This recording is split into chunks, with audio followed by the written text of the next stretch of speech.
The following is a production of DallasCowboys.com and the Dallas Cowboys Football Club. How about them Cowboys? Yeah! Go Cowboys! This is Cowboys StoryLine, brought to you by Gillette, the official razor of the Dallas Cowboys. Here's Nick Eatman. Why do I get the feeling we're going to have a fun show here today? I think we are. Cowboys Storyline. It's Friday, August 29th. I'm Nick Eatman. And yes, it happened. Micah Parsons was traded. Shocking news for sure. I still, it hasn't been 24 hours, but it's hard to process. I've written an article. I've been on a couple of different radio calls, podcasts. This one, of course, we're about to get started, and I still don't know what I feel about it. I see some of the reasoning and why you had to do it and why the Cowboys did it. But at the end of the day, one of the best football players this team's ever had is not on the team. And it could have been avoided probably, but it wasn't. So we'll talk about all that, and I'll try to sprinkle in my thoughts here, now and then between the calls. But I do want to open things up and let you guys kind of do your thing. Let's not rant forever. Let's not go too long. Let's kind of get in and out the best we can, knowing that we got to share the ball here today. A lot of people want to get in. A lot of people have things to say. It's a huge news, and we'll see what this means for this team this year and in upcoming years. All right, let's start. Gary in New Mexico is first off. Gary, what's up, man? Hey, man, it is a great day to be a Cowboys fan.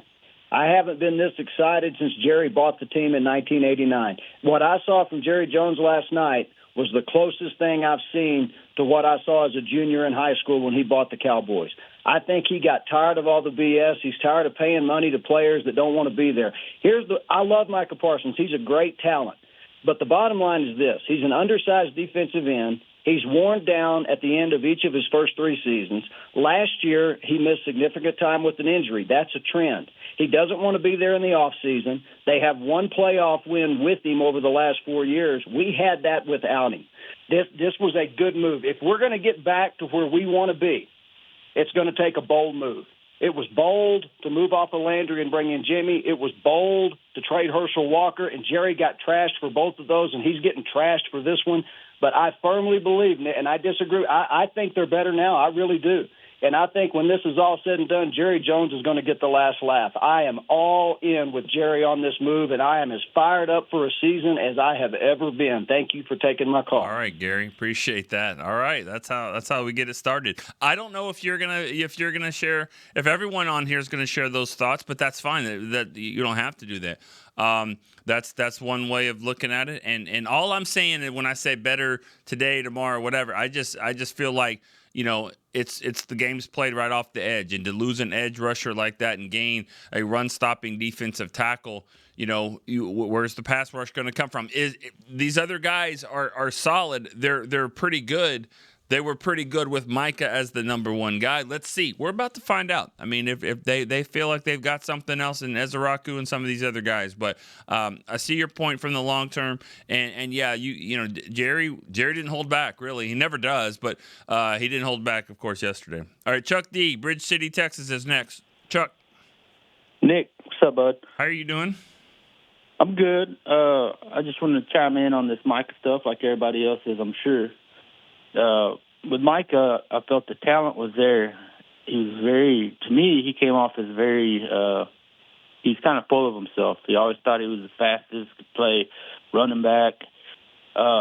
He just seemed like he was more. You're sweet to say kinda. Well, you said he's kinda. To me, he was more about himself than the team, right? Yes. He had too much of a big head, in my opinion. Talent was there, but it was just time to move. And another thing I want to say, it seemed like they kind of botched this deal and the McCarthy deal. Is this something that maybe Jerry's is this more of a Steven taking over, or is Jerry just kind of, he don't have it like he used to? I'm not saying that, but it just seemed that way. What are you talking about? Botched what deal? Well, didn't he want McCarthy, and then they couldn't come to an agreement, and then McCarthy ended up leaving? Similar deal where we want him, and then Is that he didn't end up staying. botched? I mean, I think what it came down to was, hey, you could be the head coach. We need someone else to call the plays, and he didn't want to agree to that. So, it was, okay, well, if we can't agree, we can't agree. I mean, like, I don't know about botched. Okay. I wouldn't say getting McCarthy back or whatever is anything in the same neighborhood as this one. But we'll find out. I mean, you don't really know about botching any deals until later. Right. I guess I'm just, I don't know. It seems like they're not as able to get stuff done like they used to. And in a way, I'm glad they didn't. But in a way, I am a little bit hurt. You know, I did have his jersey, and now what am I going to do with it? Type deal. But hey, let's see what we got, and let's just trust in them, and hopefully we do something with these picks in the future. All right. That's all you can hope for, really. All right. Thanks a lot, Chuck. Let's keep it going here. Dylan, one of the captains. Let's see what he has to say. Dylan, Northport, Florida. Hey, Nick, I want to talk about the big news yesterday. Ryan Flanoy was released. And just kidding. Yeah. Micah Parsons, right? Still processing a little bit. We had a space last night, a lot of emotions, a lot of positivity, which was I was a little surprised, but there was a lot of positivity last night. And really the big problem that I have with this trade is, first off, you don't get better immediately. Your team just got worse, and that's not really debatable. You got worse in the immediate future. And you traded your maybe best player to a team that has whooped your ass in 2023 in the playoffs, and you play them more than any other team in the playoffs in the last decade, and they've won every single game. And so you just gave them more ammunition. And what was the return? You got a couple of draft picks that will be, I would assume, 24 to 32. And, you go through the list of guys that you took the last 5 times you were picked in the 20s. It was the only one that's any good or, at a level that's acceptable when you're looking at Micah Parsons for comp would be like a Tyler Smith. Well, yeah, one of them. Right. Yeah. So you got a 20% success rate and potentially getting guys at a similar talent level to Micah Parsons.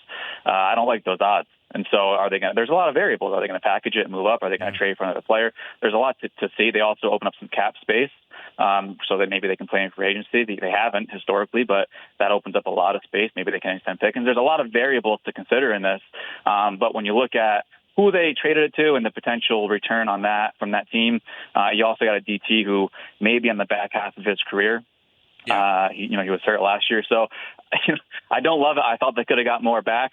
But it is what it is at this point. And just real quick, I want to throw in, because I'm not going to be able to call in next week. I'm on vacation. I just want to throw in my prediction for the score for next week with the Eagles. We're going to go 27-24 Cowboys. I don't really think they're going to win, but let's have fun. Brandon Aubrey wins on a 69-yard field goal. Thanks, Nick. Okay. Awesome. that would be great. If I'm not saying that the Cowboys. I think they'll play well and keep it close. I really do. Then they may win this game. I don't even know what. I'm not even there yet. We're less than a week away. I mean, the next Friday show I'll be sitting right here talking about last night's game in Philly. So that's how real this is getting. You're right about I mean, if you're picking in the 20s, we've seen the success. Some of it's been good. Some of it hasn't been good yet. But like you said, and you alluded to, you could package this up if you want to, and maybe they trade one of these picks this year. That's one thing that Jerry said. Steven said it as well, is that they could maybe make a trade and get another player. But I'd be careful with that. It'd have to be a player that I could get for a couple of years here, not just we're not renting players here. And I think it's safe to say I would trade Green Bay's pick. I wouldn't trade my own. I mean, that's just being logical. All right, let's go to Lewis in Langston, Oklahoma. Hey, what's going on? Good to start. Good to start the year off with y'all today. All right. I'm gonna just go ahead and give him a little 2 cents out. I'm not even really too mad about the Micah trade. I want him to be on the team, but hey, it's done. It's over with.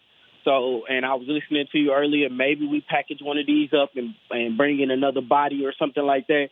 But at this point now, he's not on the team, so I'm just waiting for Thursday. I'm making plans now, and I was really wondering because I started my little fantasy league. I'm the commissioner, and I was wondering if you had to have you a first-round draft pick, who would you pick first? And I'll listen. Wait. I'll talk to you later. Hold on. Clarify that a little bit for me. If I had, are you talking fantasy football? Yeah, if you was doing fantasy football, who you drafting first? Well, I play it differently. I mean, I'm taking Barkley first. Yeah. Okay. For different reasons. Okay. I mean, because I've done it. That's how I operate. I hedge my bets all the time. I think he's a great player. He's going to catch it. He's going to run. He's going to score touchdowns. And you know what? If he has a really bad day and screws over my fantasy team, well, maybe that means that team in green lost. And so, hey, I'm going to win one way or another. Or if he goes off and has 200 rushing yards, like, well, that sucks for the Cowboys, but at least got fantasy. So yeah, I take Eagles. I take, I think my team has Barkley and Jaden Daniels on it. So that's how I operate. So I'm different than everybody else. But from a Cowboy fans, I think they can understand that. Okay. All right. Okay. Well, all right. Well, my draft is on Sunday, so I'm taking that into advisement. I didn't even think about it like that. That's the way I look at it. Like if I'm gonna lose something, maybe I'll try to win on the other end. So. All right. I ain't going to hold you too long. Right. I know a lot of people want to talk about All it right, later. Thanks. That being said, Lewis, I'll say this off the air. I mean, I'm not saying go draft the Daniel Jones from the Giants. He's not even the quarterback anymore. But, I mean, I'm not saying go do that. It doesn't work for everybody, for every situation. Don't go get Zach Ertz as your tight end. But I'm just saying in certain cases that makes sense. That's kind of the way I look at it. All right, let's go to Ali in Florida. Ali, you might have been onto something yesterday. What's up? Good morning, sir. How are you? I'm good. How are you? First of all, I want to tell you we love you. Thank you. Today Love you is too. the day we need the StoryLine podcast. The what? I said today is the day we all need the StoryLine podcast. Oh, yeah. So I have a different take. First of all, Cowboys organization, I watched the Netflix last night, all of them. We love the Cowboys. So I'm not going to bash Micah or Mr. Jones, but I have a different take. This agent, David Malagalata, I cannot pronounce his last name, he represents 4 Green Bay Packers. Now he has a George Pickens as well. I'm saying when I remember Micah, the whole time he says, I'm going to get Jerry Jones, do that. First of all, you have an agent. When you sign the contract, as a man, you're going to honor it. That's number one. Number two, if the handshake was done, then you can finish it off. But I think this agent knew way in advance, muddy the water with Green Bay, so lure Micah for better contract. But this is my take, but I'm going to get off the line, and thank you very much for being you. All right. Thank you, Ali. Appreciate that. Thanks for the call. I mean, you said yesterday, I remember you saying, and I agreed with you. I didn't agree with you as much verbally as I did when, inside when you said maybe him going to get a second opinion is actually getting a physical. There was something definitely there because Jerry had said basically they had agreed on a deal with the Packers. Now they had to just work on a contract. And there's something, I don't know if fishy's the right word, but it took a long time for the Cowboys to figure out how to get this contract done, and yet Green Bay gets it done in 3 days. Not sure about that one. But you could also say that, it wasn't as much about the parameters of the deal once Green Bay's willing to go, 5 years or 4 years. The money's not as much of a difference as people think. I think that there's a lot of people that think it's 47 and 41. It's really not. It's pretty close. This thing's more. It's a little bit more than money, but something changed. Something changed between April and now. You listen to Jerry's press conference, and and Jerry and Steven were up there, and they're talking about how they have to stop the run and the playoffs and all these things, but nothing's changed since April, because April you were going to sign them. You had a handshake deal that you would sign them. So now, there's something that I don't think the Cowboys were willing to say, and it's that when he decided that he didn't want to be here, he not only said it with the trade request on social media, but then he showed it in his actions at training camp, his actions at the game, of course, and all of that. He said it, he showed it, and somebody told me last night that no, him laying on the table is not the reason that they traded him. Him laying on the table is what you guys finally saw that we've seen for 4 years. That's what I was told last night. So that his actions, this is not anything new as the way he kind of went about himself and cared about what he cared about. And great football player. And so that's the thing. And I know I said I'd kind of let you guys talk, but I want to mention this because a lot of you guys have seen the Netflix show that's been out, all 8 episodes probably. And Jerry tolerates a lot of things. I mean, the whole show was around basically the 90s Cowboys, and Michael Irvin was front and center. When you're a great football player, you tolerate a lot of things. They tolerated the things that Haley would do. They tolerated some of the stuff the offensive linemen, even Nate, all of them, and of course Michael. And I think it comes to a point where you tolerate this, but when you don't want to be here, and you're showing that you're above the team, and you're causing problems, then how much do you really want to tolerate that? And then when the next contract comes, is it worth it? And that's what they had to figure out. I think in April, that money was worth it. I think who was it? Was it Josh Rodriguez was on the last show? He probably said it on the last show because it was a great line about they put his leadership to the test and he didn't pass. Now, he's still winning because he got the deal that he wanted, and now he's in Green Bay. He's out of there, and then now they'll deal with him. So it's a tough one. It's a tough pill to swallow. I think I said this on the radio earlier. This is like going to the doctor, and you've got to take your medicine. You got to get shots. I mean, it's for the greater good. It's going to be good for you down the line, but right now it hurts like hell. That's really what it comes down to. All right, let's go to Lester in Minnesota. Morning, Nick. Hey, Lester. Hey, man. Let's go, man. I don't like what happened, but it was the best choice that Jerry made. But he put himself in this position. I don't want to get into it. That part is to be continued.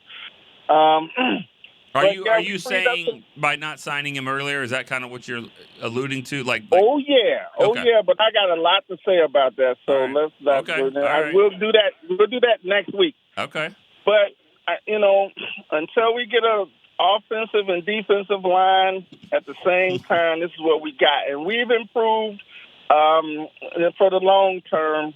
So that's all I'm going to say today. Go Cowboys. Be continued.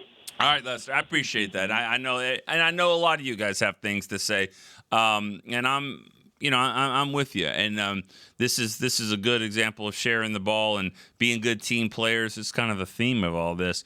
That's what we want on the StoryLine team. We want to be a team player. We want to go in, get in and out.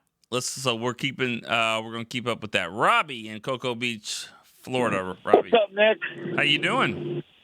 I'm outstanding, man. Okay. I wasn't last night. I was a little stressing, trying to digest this because he's a phenomenal talent. But like you just said a couple minutes ago, in the long run, I think this is going to turn out better for our team. I wish we could have got a little better compensation. Sure. Wish we didn't trade him to the dang Packers, who have whooped our, I don't know if I could say ass or not, but whooped our butts for the last couple years. Did you see that game 2 years ago, the last playoff game? I did. Of course they beat their ass. I'm sorry. I mean, thank you. There's no other way to say it. There's no other way to say it. I think it's the worst. I hate it. I think it's the worst loss since I've covered the team. It's the worst loss that I've ever covered experience for the Cowboys. So expectations were here, and you were done. You were defeated in the first quarter. Yep. At home. So that's the only thing that pisses me off about all of this. is that we traded him to the dang Packers. And I wish we could have gotten a little bit more, maybe a third-round pick. And Josh Rodriguez might have said that too. I agree with that. I agree with that. And I probably would have done that, because what they have to figure out is, can they sign this guy for the contract, and then once you get that done, that's where I think you squeeze a little bit. The movie's ridiculous, the draft day movie with Kevin Costner and all that. But that's where you just say, put them on hold and say, what else do we want? Let's get David Putney because I freaking feel like it. That's what I think they should have done. Let's get a guy like that. And they didn't do that. Yes, but for the most part, it was fine. But yeah. All right, I'll let you go, man. All right. We'll talk to you soon, man. All right, thanks. In case I don't talk to you, we're going to beat the Eagles. I agree. All right, cool. All right, Robbie. Bye. All right. Well, so far, that's 7 calls, and everyone's kind of I think everyone's about the same, where if we would have done this show, and I know they did the Spaces podcast last night, if they would have done the show last night, it probably would have been a little different. But I think now you're kind of letting it sink in a little bit. I just met Kenny Clark upstairs. If he's as good a player as he is a nice guy, great.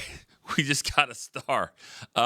He's a super nice guy, but then again, I've met a lot of nice guys in the locker room before that weren't the best players. So I know that's not what it's all about. I'll say this, let's not forget that part of it. Guy was there 9 years. That guy was there as long as Dak has been here. Same draft.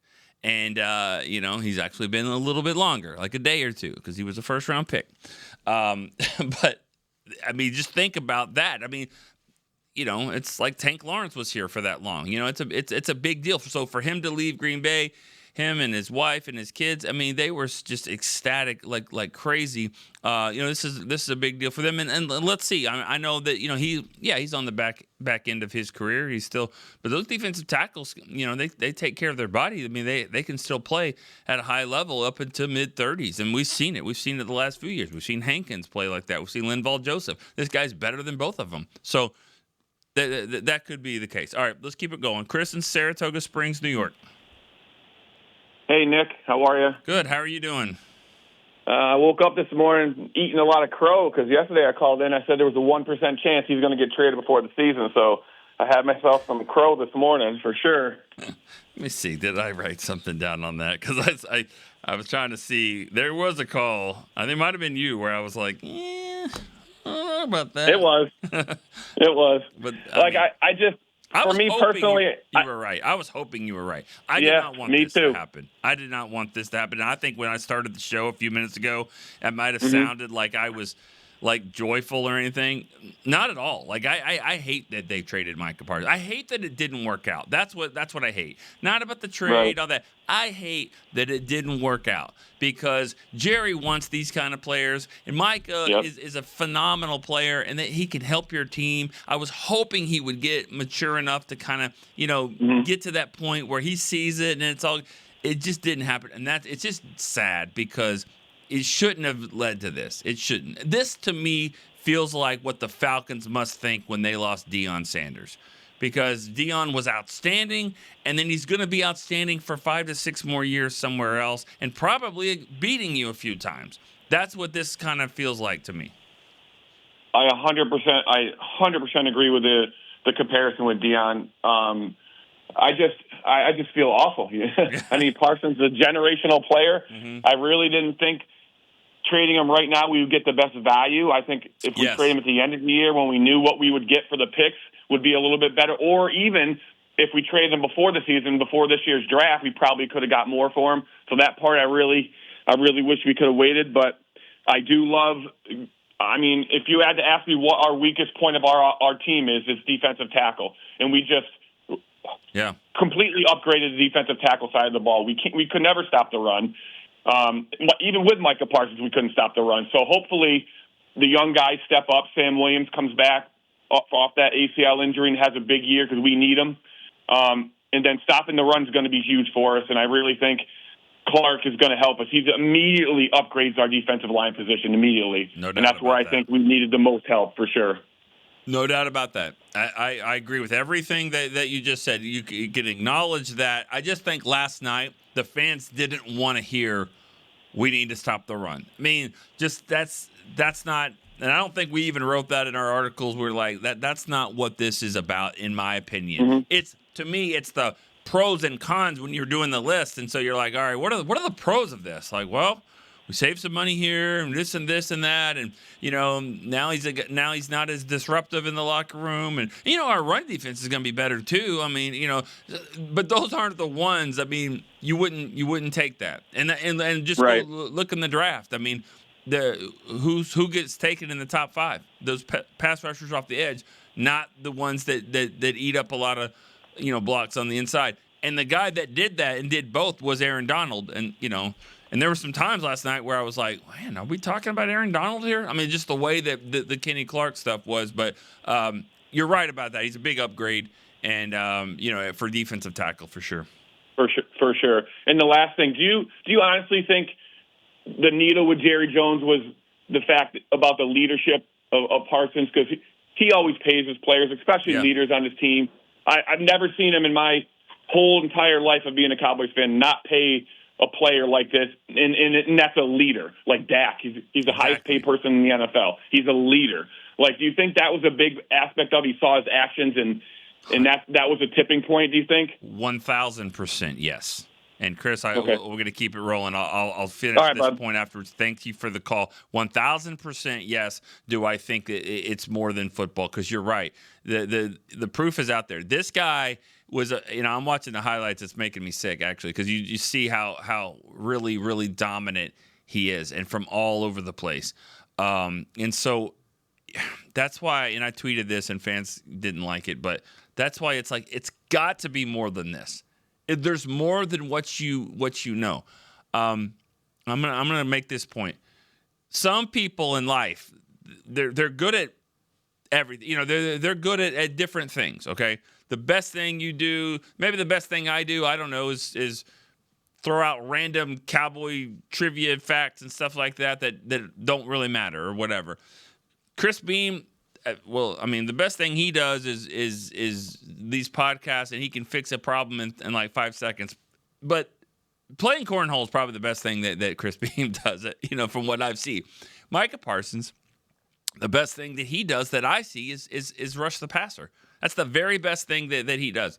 Now, other guys, they do other things well. They're great in the community. They're great on camera. They watch film better than anything. Good player, but man, do they can study this and that, or they bench press 400 pounds or whatever it is. The best thing Micah does is rush the passer, and that's what you see every Sunday. It's what I see. It's what we see. So we see the best thing he does, and so therefore that's what we're going to miss. What you don't see is some of the other aspects of it that make this thing what it was. And that's what's so hard to grasp. Like, what, they couldn't make this work? You're going to watch these highlights. You're going to see Micah get 2 sacks, and you're going to be like, we couldn't figure this out. And you're going to be right about that. It has to be more to it. And it is. I don't think anyone in the locker room is upset. Maybe Trayvon Diggs. I don't think anyone else in the locker room is too upset by this. I really don't. I don't think the coaches are. I think if you really knew everything that Micah was, he is a pain in the ass for the left tackle. I think he's a pain in the ass for everyone else over there, and that's just what it is. Kudos for being consistent, but that's where this thing's. I have to take a break, guys. I'm sorry. I'll take a break. We got 2 callers on the line. We'll be right back here on Cowboys Storyline. Crown Royal and the Dallas Cowboys are bringing back the Royal Rig for Season 2.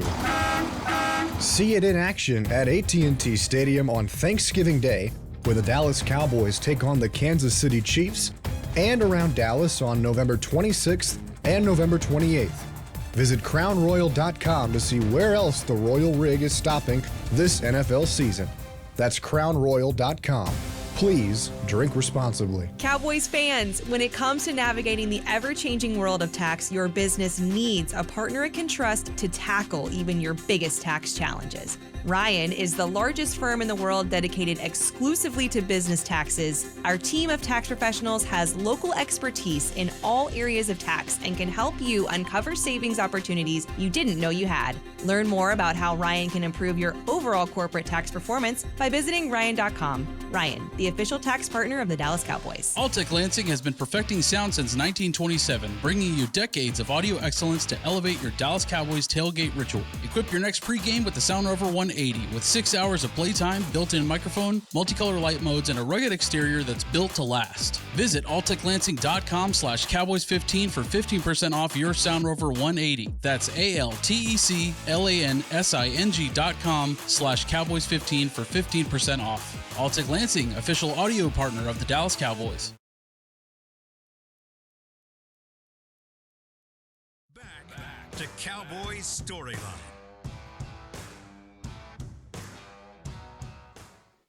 This segment's going to be brought to you by Yeti. I know you can get anything you want on Yeti on Yeti.com. So that's my read for this segment for sure. We got to keep it going. We got a first-time caller that's going to work his way in here. How about Thomas in D.C.? Thomas, how you doing there? How you doing? Thank you. I'm doing fine. And you? I'm great. Thank you for holding. I know you've been holding for a little bit. The first-time call. So what you got? I agree. I'm happy with the trade. All right. I'm not against what Jerry Jones did. We have a good nose tackle I can remember since Russell Merlin. Yeah. So I can see what Jerry Jones trying to do. A lot of people might don't like it, but from watching the documentary, I can see that my owner haven't really made a bad decision. Okay. He might make decisions that we don't like as fans, but yeah. Jay Ratliff? He was a nose tackle, as Chris Beam just pointed out to me. But we moved him over. Remember? He was not your prototype. Prototype. Yeah. No, you're right. I mean, and neither was Leon Lett. I mean, they played tackle, different schemes. But you're right. I mean, Hankins was good, but not to this level. So yeah. Not to this. And to be fair, I mean, Russell Maryland was a one-time Pro Bowler. I mean, he was the first pick in the draft, but he probably shouldn't have been. Even then, they knew he wasn't going to be number one. It was just that they picked him there because they signed him before. He was probably a top 10 player. But you're right. You're right on all this. This is one of the better defensive tackles that the Cowboys have had in a while at that nose tackle position. All right. What else you got? Yeah. What else you got for me? I figure we can scheme to get to the pass rusher. I think there's a lot of other things that we can do with a nose tackle that help us get to the pass rusher that allowed us to, cover more field. I'm fine with that. I understand that. Yes, you can scheme for that. If it wasn't defensive tackle that worried you, what other position worries you on this team?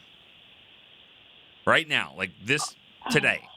What other position do you look at and say, I'm not that comfortable? A running back. Running back? Okay. That wouldn't be mine, but that would be close. That would be, but that wouldn't be one. What's your next position? Well, I can say a solid safety. Okay. We haven't ever done a solid safety, and the guys we got coming along, but we haven't had a solid safety. You're not playing along with me here, Thomas. What I wanted you to say, the one that I think if it's not D tackle is probably corner. Okay, and the corner, just because you got injured guys and Bland is Bland. Elam, we don't know. The reason why I say that about generating, scheming for pass rush, that's great. But with Micah Parsons, you just said go rush, and he would get there, and your cornerbacks just look better because of that. So he was a guy that was going to help you. So now if you don't have him and you're scheming for it, that means you might have to cover a second longer. And that doesn't look good right now from what we've seen at training camp, especially with A.J. Brown and Devontae Smith sitting on the other side. So that's what worries me a little bit. I don't love the scheming for it. They better get there. They got to get there. They got to get home quickly because your cornerbacks are going to be on islands, and, they could have a field day if they don't. So that's only my issue, but, that's going to be a problem. And I think cornerback can get good when Trayvon gets back. Elam, Bland, Revel at some point. It could be a strong position, but it's not that strong at the moment. What about the one that we picked up that was hurt last year? Well, the one that we drafted. Revel. Kind of. Savon Revel? Yeah. Mm-hmm. He's not there yet. He's not ready. He's not there yet. He's gonna probably be. I mean, I think it's at least 4 weeks that he won't be on the roster yet. So he's still rehabbing. And then when he does get there, I mean, he's still a rookie. He hasn't ever played before. Right. So I got what you're saying. I don't know if we can expect much from him this year. I think everything's a bonus. If at the end of the year he starts to plays well. I think he'll play before the end of the year, but I just mean that'll probably be the time we'll start to see him, maybe, what he really can do. So, all right. Okay.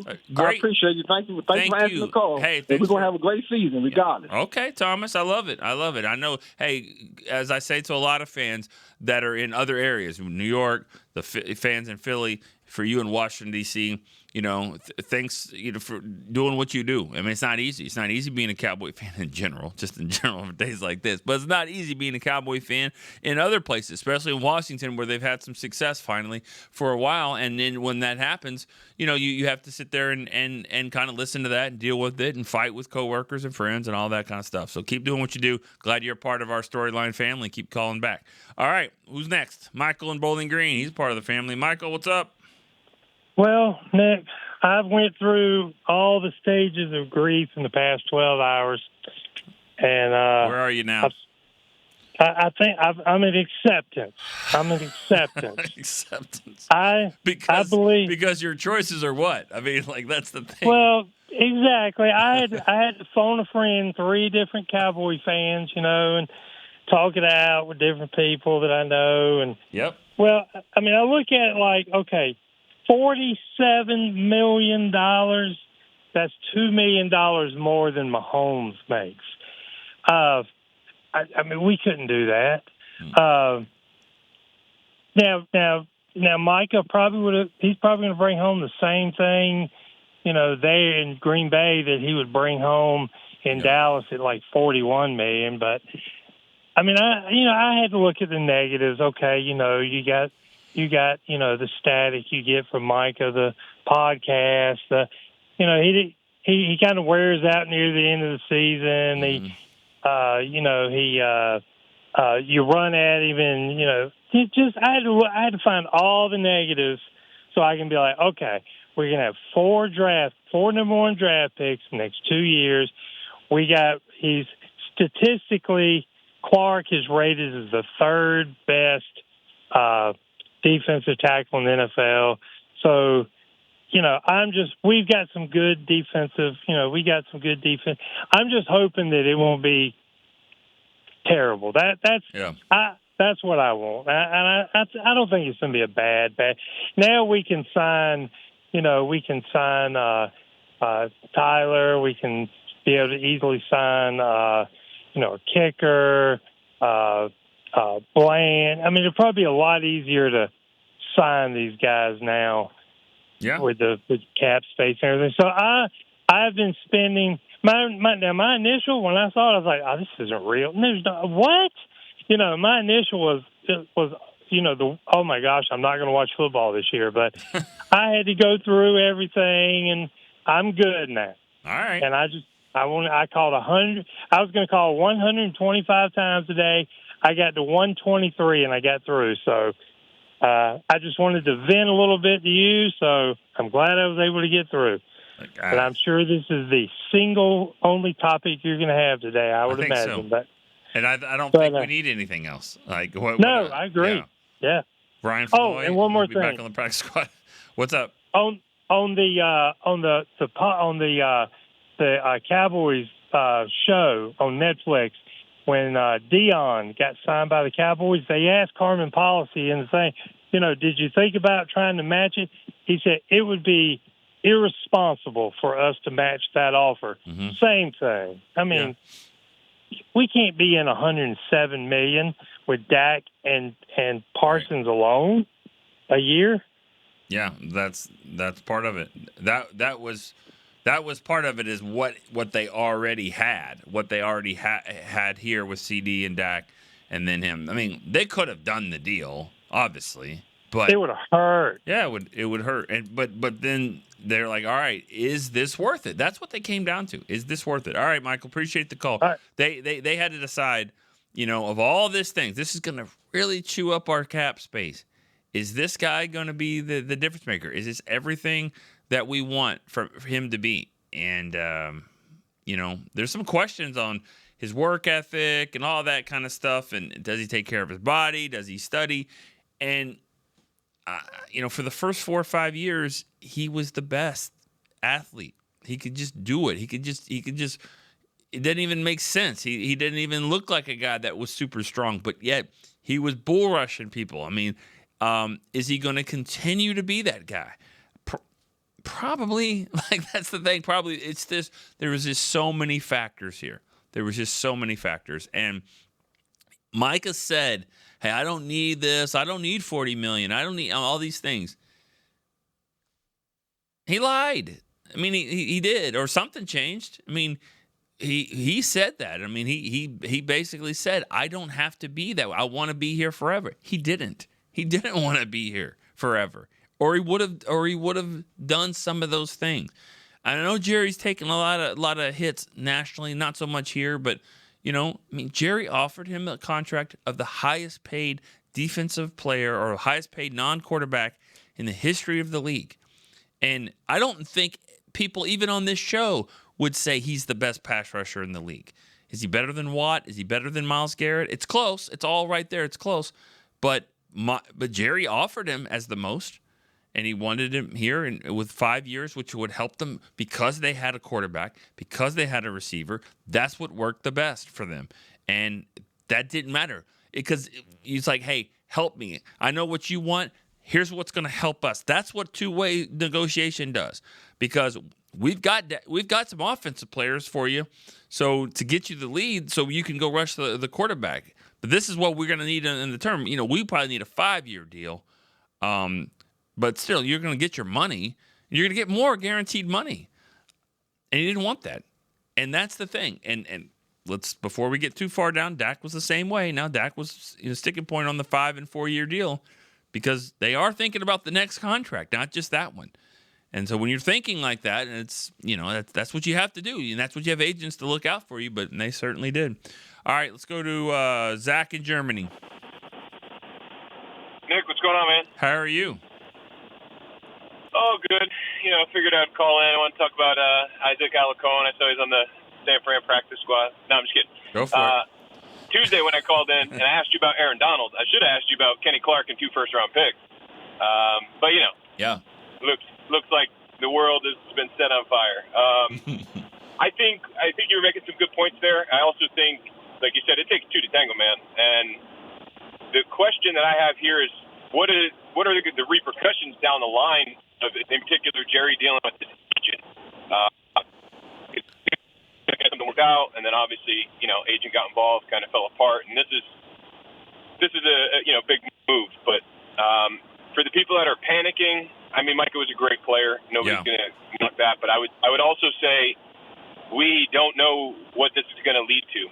I was sitting on my couch last night when I was watching the documentary, and it happened to be right on the Herschel Walker trade. I was like, man, it's coincidental, but yeah. The question I have for you is, outside of defensive end, we'll take defensive end off the board. If you were to have one of these picks, either we go and get a guy or we draft a guy and it becomes another top-end talent outside of defensive end, what position would you want it to be? Yeah. All right, thanks for the call, Zach. Appreciate that. It sounds like you're from Germany right now. The line was the best, but I heard it. I heard what you're saying, and thank you so much for calling and like you always do, and holding for a little bit. That's a good question. I mean, if I could get a player, if I could trade for a player that I could get for a couple years. Not just a couple years. If I can get more than a couple years, then there's 5 positions of that. I mean, it wouldn't really matter. I mean, pass rusher, like you said, but if you're taking that off the table, if there's a corner that's like, hey, this guy is a great player, let's trade for him. I mean, most teams aren't willing to let go of that guy. That's the problem. But if you find another Amari Cooper situation where you got a 24-year-old and he's a great player, but also this team's ready to move on from him, then if you find that situation, sure, corner would be one, left tackle, would be another, running back. That would be in the, I guess there's probably not 5, but another defensive tackle, linebacker. You could convince me if he was that good. Now I don't know about first round picks though. So there's I would say though cornerback, maybe a left tackle. Or a tackle. I'd be okay with that. Anything that kind of makes your team better. So, but I just don't think that's going to happen this year. I know that they could do it, but this move was for the future. This is what it was, and they feel like they're trying to compete, and they're gonna do it. But if they made a move, it would have to be for a player that you're going to sign long term and keep here. If you're going to trade a first round pick, then you got to get something for it. So you've got to could be a guy in the last year of his deal, but it better be a negotiating thing, just like Micah, where it's like, all right, we'll trade for him, but we're going to negotiate and try to get a deal done. All right, let's go to Paul in Wisconsin. Hey, Nick, how you doing? Good. How are you? I'm doing okay. So a couple things about this deal with Micah. I think what you're seeing in the NFL is a little bit of a shift away from the passing and more to the running game, right? Right. And Micah, that's not necessarily his strength. Having said that, they do, as you have said, give up a generational talent and a guy who just can, in an instant, change a game. So that's the tough part of this.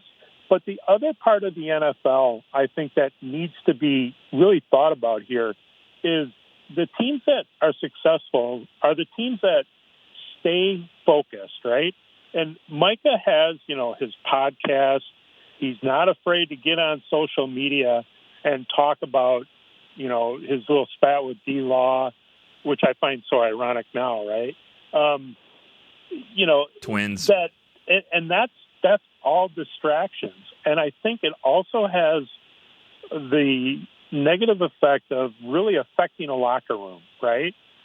That's the stuff we don't see.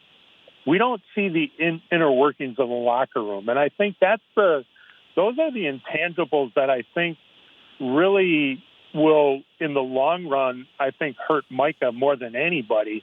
And frankly, the Packers are in that kind of win now mode.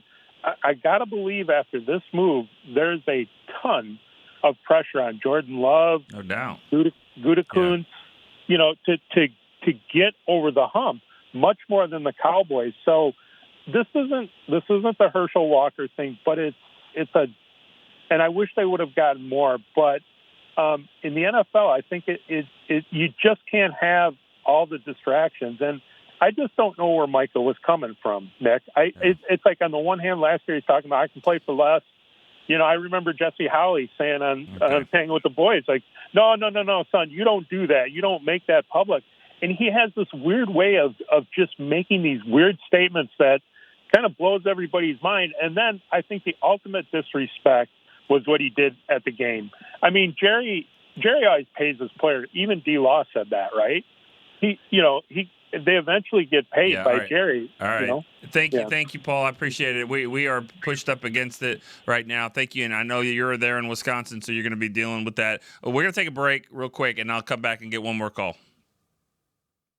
Discover Aiden, the official luggage partner of the Dallas Cowboys and Dallas Cowboys cheerleaders. Known for top-tier engineering and craftsmanship, Aiden offers more than just bags. Originating from Australia and designed in New York, it merges fashion, design, and culture. Used by Dallas Cowboys players, staff, and the entire organization, Aiden provides style and functionality for all travelers. Visit AidenTheBrand.com and use code AidenXCowboys for 25% off your purchase. Travel like your favorite stars with Aiden. All right, Cowboys fans, this one's for you. Gillette's Best Shave has a new look this season, and they've got one that sticked out in Cowboys colors just for us. We're going to want to run, not walk to this one, y'all. The new Gillette Labs official Dallas Cowboys licensed razor isn't just Gillette's best shave. With 50% longer lasting blades than Fusion, it's the best a Cowboys fan can get. Get it while you can at Gillette.com/NFL. Gillette's best shave is also available as heated. Back to Cowboys Storyline. All right, welcome back here real quick on Storyline. Just got time for one more call. I want to apologize to Paul in Wisconsin. He had some great points, and we had to kind of keep it moving. You're right about a lot of the things that you said there. One more caller here. We're going to KC in Denver. KC. How's it going? You're like half of the AFC West right there. KC in Denver. What's up, man? Yes, sir. Quick question. So I know Jerry likes to use the superstars and their contracts in the offseason to keep the Cowboys being talked about. Okay. And it seems like it's not paying off. I mean, besides getting the Cowboys talked about, but the contracts seem to kind of bite him in the end, and kind of it seems like he fumbled this one here at the end as well. Do you think he's going to try and change up a little bit and try to get these contracts done sooner to help with salary cap and maybe not get the players so upset with him? I'll hang up and listen offline. Okay, thank you. First of all, I mean, I think the Cowboys do. They would love to sign players early. The problem is that, I mean, in this particular case, just remember the Cowboys offered Micah Parsons the best contract in the history of a non-quarterback. That's what they want. They want to be that. That wasn't good enough for Micah and his agent. They didn't want to just be a little bit more. They wanted to be a lot more. They wanted the next couple guys to be like, whoa, I don't know if we can get to that. That's what he wanted. Here, Green Bay, wherever, didn't matter. Priority number one was that, not let's build this thing. I'm going to tell you this real quick. I have time for a quick story. Against New England, his rookie year, the Cowboys win a game in the rain, CD, touchdown in overtime to win. It was a great game. Afterwards, interviewing him in the locker room, you would have thought a family member passed away. He was so upset, so distraught. He even admitted that he holds himself to a higher standard and he didn't get a sack, so therefore he's not happy. Yet I have seen him pretty bouncy, pretty okay. After 2 sacks, 3-sack game, they didn't win. I'm just saying, that's what it is, okay? So this is the priority for him. Everyone's got priorities. Everyone gets motivated by their own thing. You're talking about a guy that wants sacks. He wants to make the stats because that's what gives you money, and that's what he was looking for. He wanted that more than anything else, and he was willing to kind of act his own certain way in the locker room or whatever to get there. Guys, great show. Love getting 13 calls. Everyone had stuff to say. I appreciate all of you guys for calling. All the ones that didn't make it in, but they were in and out. Everybody could talk for 45 minutes on their own on a topic like this, and we're going to be able to talk about it some. Not on Monday. It's Labor Day. We'll talk Tuesday, so there's not going to be a whole lot of time to talk about it. We'll eventually talk about that Philadelphia team that we play on Thursday. For Chris Beam, I'm Nick Eatman. We'll see you next week on Cowboys Storyline. This has been a production of DallasCowboys.com and the Dallas Cowboys Football Club. How about this, Cowboys? Yeah!